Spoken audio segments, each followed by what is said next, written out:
rigan dambe fitankii iyo imtixaanku way bateen wixii la yaqaanayna way isdabarogmeen waayo dadkii taariikhda Soomaaliyeed salaatiinta iyo dadka magaca leh may ahaan jirin dadka dagaalada hogaamiya fitanka iyo imtixaanka at least waxay ahaan jireen dadka marka reeruhu heshiiraya iyaga loo yeedhay caqligu uu ku dambeeyo casrigan waxa soo baxay dadkii la moodayay inay dadka hoggaan u yihiin oo iyagu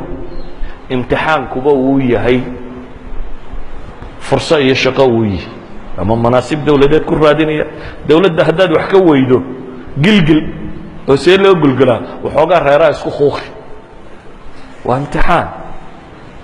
inaad kursi dawladeed ku raadiso inaad masaakiinta isku leysid iyo bulshadaad madaxa isu gelisid dawladdaadu ha yara daciifto say dawladdu u daciiftaa dadka dhagaa isu geli waa imtixaan yaa samaynaya dadkii ama aqoon-yahan ama siyaasi ama caaqil ama sultaan sheegan ma wada aha laakiin qayb ka mid ah asalku laakiin waxa weeyaan war dadka heshiisiintooda ayaa khayrku ku jira baa ilaahay leeyahay subxaanahu wa tacaala heshiisiinta dadku say u qiimo badantay ilaahay wuxuu ku daray inay ka mid noqoto masaariifu zakaa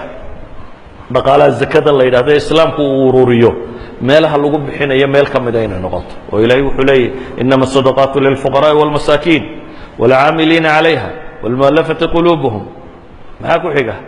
وفي الرغاب والغارمين وفي سبيل الله وابن السبيل سيدات كوحوض اللي تلمامي وحكم ده والغارمين كو الديموبي الصلح كو الديموبي لما غير بعد هشيسينيس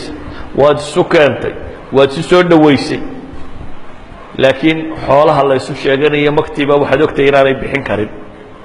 laba reero yar ama laba qabiilo waxay doona bahad marka saad tiri heshiiska qaata maktuna waa aniga ana bixinayo waxa la isku hayo laba nin baad heshiisay waxoogaa dhowr kun baa la isku hayaa waad heshiisay dhowrka kunna adaa bixinayaba intaad soo qaadanaad kii la haystay u dhiibay leedahay iska bixi haddaad sidaa ku daymowdo dayni kugu raacdo waad bixin kari weydo zakada in lagu siyaabada xaq u leedahay muslimiinta tujaarta iyo dadka waxaysta inta zakada laga qaado inaad zakada ku bixiso maxay islaax bayna annaas oo ilaahay baa leh walghaarimiina baa ka mid ah waa kii saxaabigu qubaysa intuu yimid yidhi ilaahay rasuulkiisa iyo mas'ala wax weydiistay nebiga oo leh waxaan heshiisiin aan dad heshiisiinayaan ku daymoobay dabeetana waa kii nebigu u tilmaamayay masaladu saddexdan inay u bannaantay inuu isagu ka mid yahay mas'alaba saddexdan inay u bannaantay inuu isagu ka mid yahay ilaahay wuxuu inoo tilmaamaya qur-aanka la inoogu sheegay dadka heshiisiintiisu